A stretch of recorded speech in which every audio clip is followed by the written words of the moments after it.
उद्देश्य। इस पाठ के अंत में आप निम्नलिखित सीखने में सक्षम हो जाएंगे। अंतर्राष्ट्रीय संगठनों की भूमिकाओं को समझने में, संयुक्त राष्ट्र संघ के विकास और सुधारों की व्याख्या करने में, संयुक्त राष्ट्र संघ के न्यायाधिकार का विश्लेषण करने में, भारत और संयुक्त राष्ट्र के सुधारों को समझने में। अंतर्राष्ट्रीय संगठनों की आवश्यकता और विकास। परिचय। अंतर्राष्ट्रीय संगठनों की भूमिका। ये सभी देशों की सहायता करते हैं ताकि वे परस्पर सहयोग करें और विश्व में बेहतर जीवन स्थितियां स्थापित करने हेतु एक साझा मंच प्रदान करें, जहां विवादित मुद्दों के शांतिपूर्ण समाधान हेतु चर्चा की जा सकती है। एक महाशक्ति के वर्चस्व वाले संसार से निपटने में संयुक्त राष्ट्र की क्या भूमिका है? संयुक्त राष्ट्र संघ। संयुक्त राष्ट्र संघ को सबसे महत्वपूर्ण अंतर्राष्ट्रीय संगठन माना जाता है।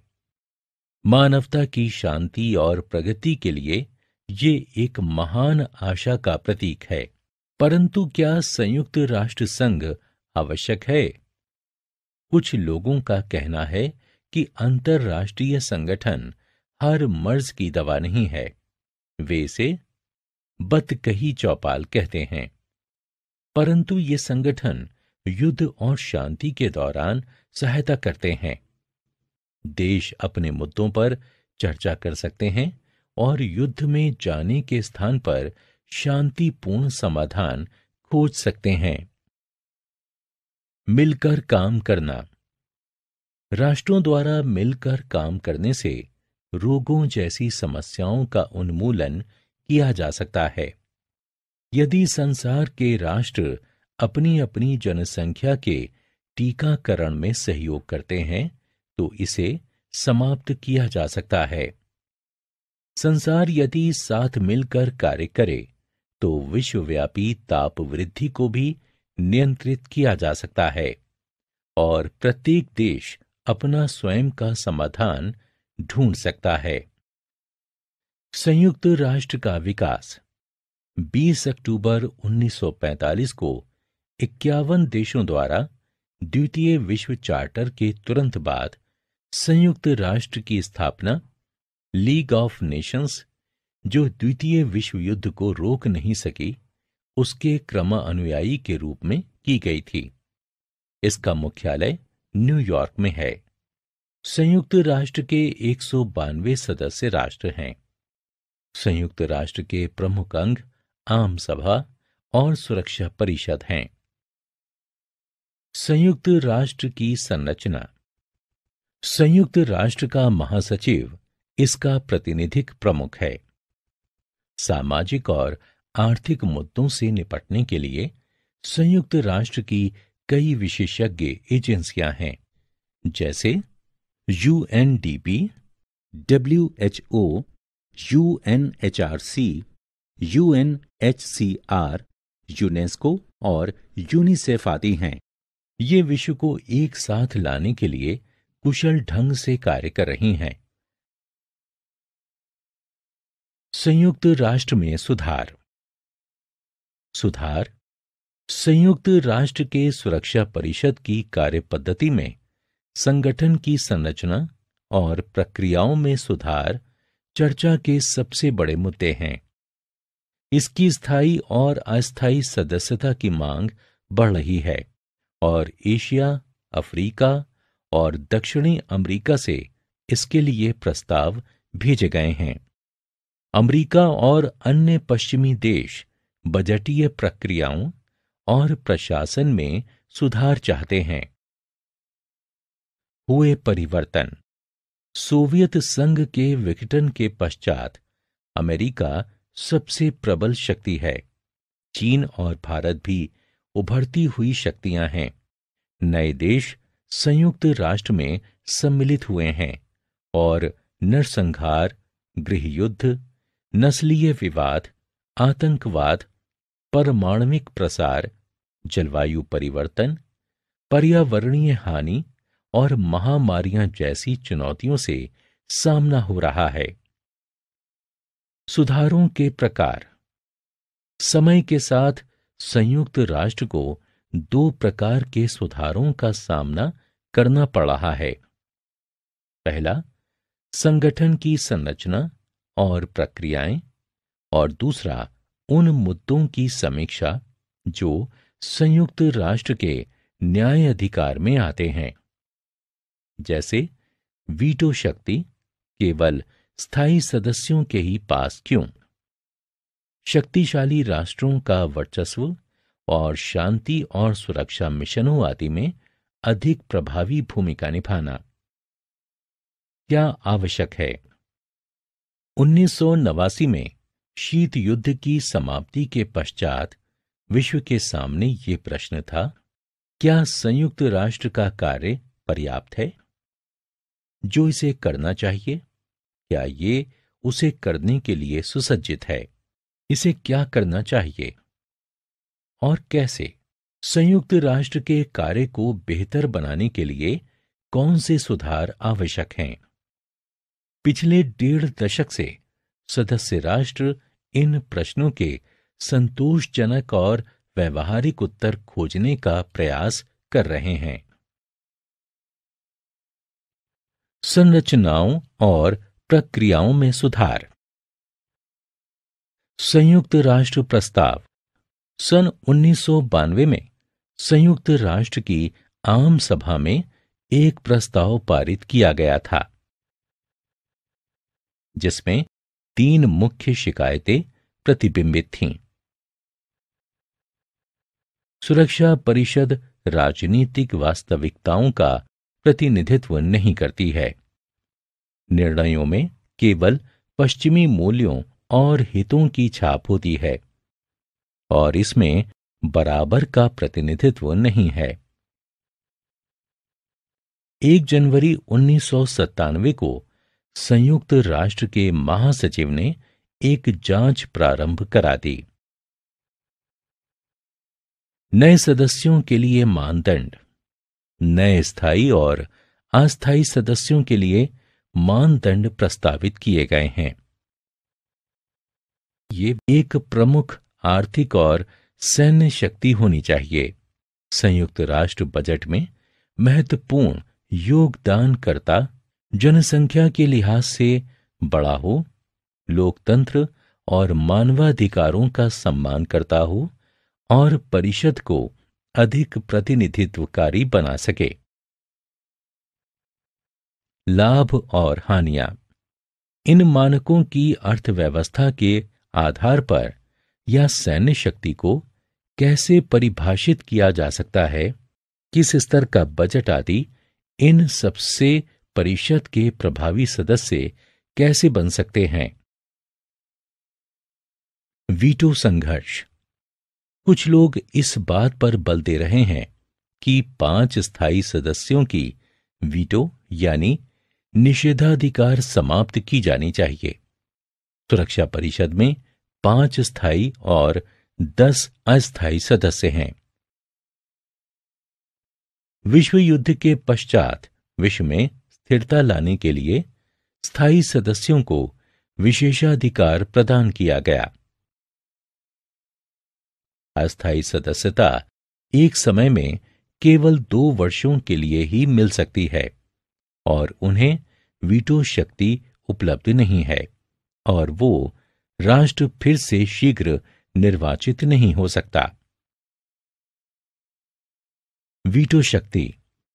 सुरक्षा परिषद में निर्णय मतदान के आधार पर लिए जाते हैं। सदस्यों की एक ही वोट होती है। स्थायी सदस्य नकारात्मक ढंग से मतदान कर सकता है और भले ही अन्य सभी सदस्यों ने किसी विशिष्ट निर्णय के लिए वोट किया हो, स्थायी सदस्य का नकारात्मक वोट उस निर्णय को पलट सकता है। इस नकारात्मक वोट को वीटो कहा जाता है। संयुक्त राष्ट्र संघ का न्याय अधिकार। उठाए गए कदम। संयुक्त राष्ट्र संघ ने सितंबर 2005 में अपने अस्तित्व के 60 वर्ष पूरे किए। सभी सदस्य राष्ट्रों के अध्यक्षों ने संयुक्त राष्ट्र को और अधिक प्रासंगिक बनाने के लिए शांति संस्थापक आयोग का गठन, मानवाधिकार परिषद की स्थापना, आतंकवाद की निंदा, सहस्राब्दी विकास लक्ष्यों की प्राप्ति के लिए सहमति, एक लोकतंत्र कोष का गठन और न्यासिता परिषद को समाप्त करने पर सहमति जैसे कदम उठाए हैं।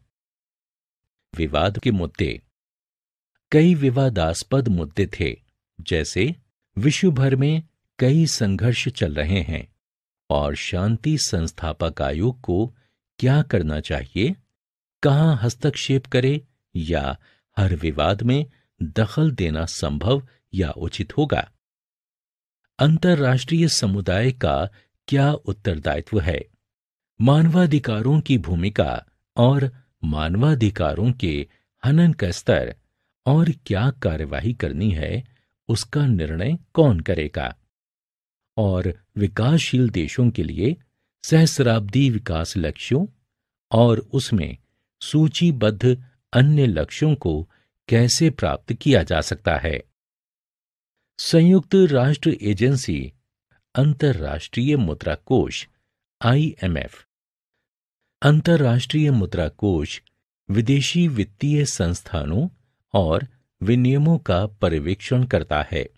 इसके 180 सदस्य हैं, जिनमें से G8 सदस्यों की शक्तियां अधिक हैं, अर्थात America, Japan, France, UK, Italy, Germany, Canada और रूस, सिवाय चीन और सऊदी अरब के।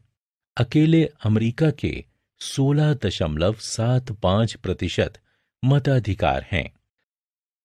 विश्व बैंक 1944 में स्थापित विकासशील देशों को मानवीय विकास, कृषि और ग्रामीण विकास, पर्यावरण संरक्षण, अवसंरचना और शासन के लिए ऋण और अनुदान प्रदान करता है। अंतर्राष्ट्रीय परमाणु ऊर्जा एजेंसी 1957 में अमेरिकी राष्ट्रपति डिवाइट एजनहावर की शांति के लिए परमाणु प्रस्ताव को लागू करने के लिए स्थापित। ये परमाणु ऊर्जा के शांतिपूर्ण उपयोग को बढ़ावा देता है। एमनेस्टी इंटरनेशनल विश्व भर में मानवाधिकारों के संरक्षण के लिए एक स्वयंसेवी संगठन है। ह्यूमन राइट्स वॉच ये भी मानवाधिकारों के समर्थन और उनसे संबंधित अनुसंधान करने वाला एक अन्य स्वयंसेवी संगठन है। भारत और संयुक्त राष्ट्र संघ में सुधार। भारत ये मानते हुए कि एक परिवर्तनशील संसार में संयुक्त राष्ट्र संघ का पुनर्गठन वांछनीय है, भारत ने संयुक्त राष्ट्र संघ के पुनर्गठन का समर्थन किया। भारत का ये विश्वास है कि संयुक्त राष्ट्र संघ के एजेंडे में विकास का मुद्दा प्रमुख होना चाहिए, क्योंकि शांति और सुरक्षा बनाए रखने हेतु ये महत्वपूर्ण है। चिंताएं। सुरक्षा परिषद की सदस्य संरचना मुख्य रूप से स्थिर ही रही है, जबकि संयुक्त राष्ट्र की आम सभा में सदस्यों की संख्या में खूब वृद्धि हुई है। भारत का ये तर्क है कि परिषद का विस्तार करने से इसे विश्व बिरादरी का अधिक समर्थन प्राप्त होगा। सुरक्षा परिषद की सदस्य संख्या का विस्तार 1965 में 11 से 15 किया गया था। स्थायी सदस्य।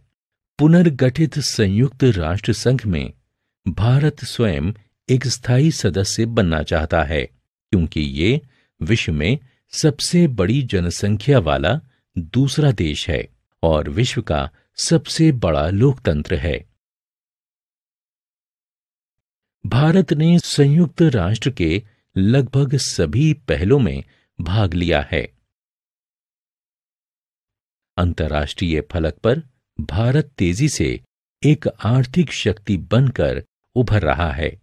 ये भी सुरक्षा परिषद में भारत के स्थायी सदस्यता के दावे को उचित ठहराती है।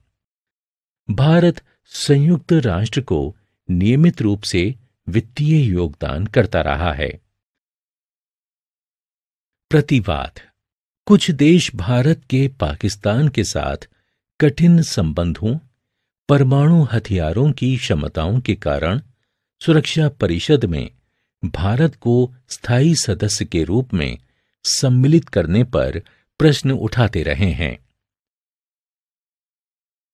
और यदि भारत को सम्मिलित किया जाता है तो ब्राजील, जर्मनी, जापान, दक्षिण अफ्रीका जैसी उभरती हुई शक्तियों को भी सम्मिलित करना पड़ेगा।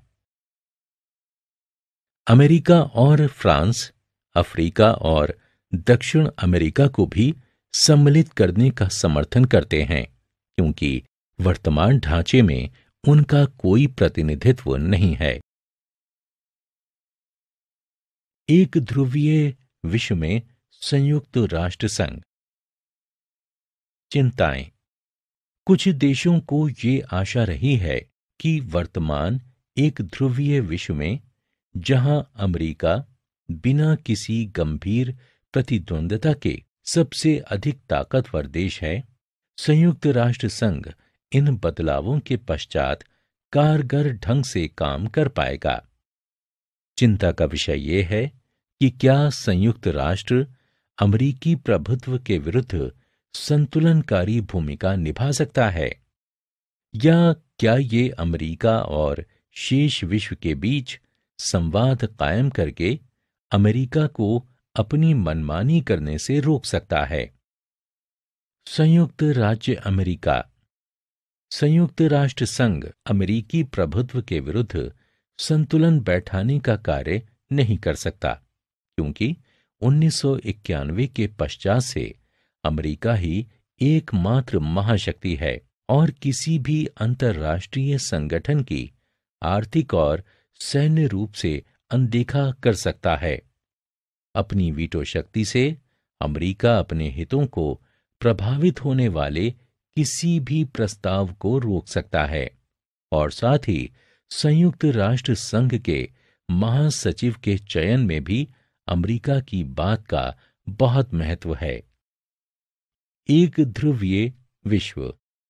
अमेरिका संयुक्त राष्ट्र संघ का सबसे बड़ा वित्तीय योगदान करता है और भौतिक रूप से संयुक्त राष्ट्र संघ के अमेरिकी क्षेत्र में स्थित होने से वॉशिंगटन के प्रभाव को अतिरिक्त स्रोत मिल जाता है। संयुक्त राष्ट्र संघ की नौकरशाही में कई अमेरिकी हैं। वीटो शक्ति से ये किसी भी प्रस्ताव को रोक सकते हैं। इसलिए संयुक्त राष्ट्र संघ अमेरिका के विरुद्ध संतुलन का कार्य नहीं कर सकता। अमेरिका का आधिपत्य है। संयुक्त राष्ट्र संघ।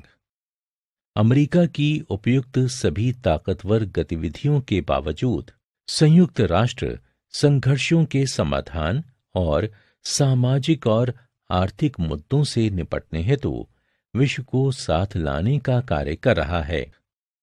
संयुक्त राष्ट्र एक ऐसा धरातल प्रदान कर रहा है जहां विशिष्ट अमेरिकी दृष्टिकोण और नीतियों के विरुद्ध तर्कों को सुना और निपटाया जाता है।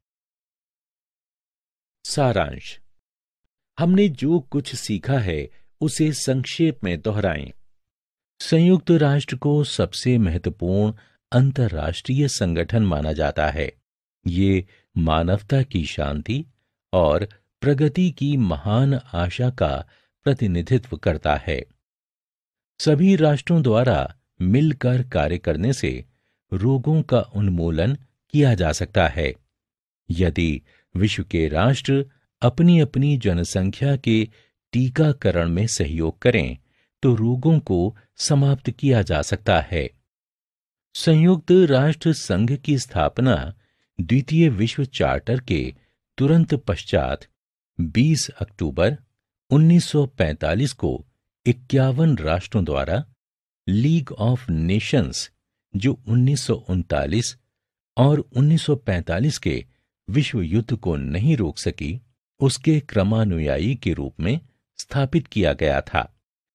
संयुक्त राष्ट्र में सामाजिक और आर्थिक मुद्दों से निपटने के लिए और संपूर्ण विश्व को दक्ष रूप से एक साथ लाने के लिए UNDP, WHO, UNHRC, UNHCR, UNESCO और यूनिसेफ जैसी कई विशेषज्ञ एजेंसियां हैं।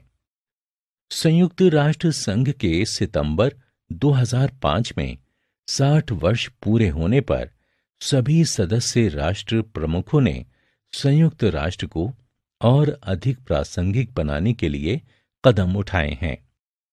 बदलते हुए विश्व में संयुक्त राष्ट्र संघ को पुनर्जीवित करना वांछनीय है, ये मानते हुए भारत ने इसके पुनर्गठन का समर्थन किया है।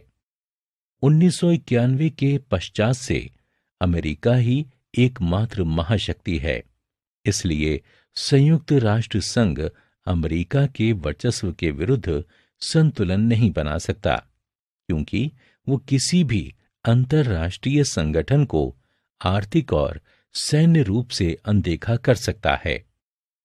संयुक्त राष्ट्र संघ संघर्ष सामाजिक और आर्थिक मुद्दों से निपटने के लिए संसार को एक धरातल पर इकट्ठा करने के उद्देश्य को पूरा कर रहा है।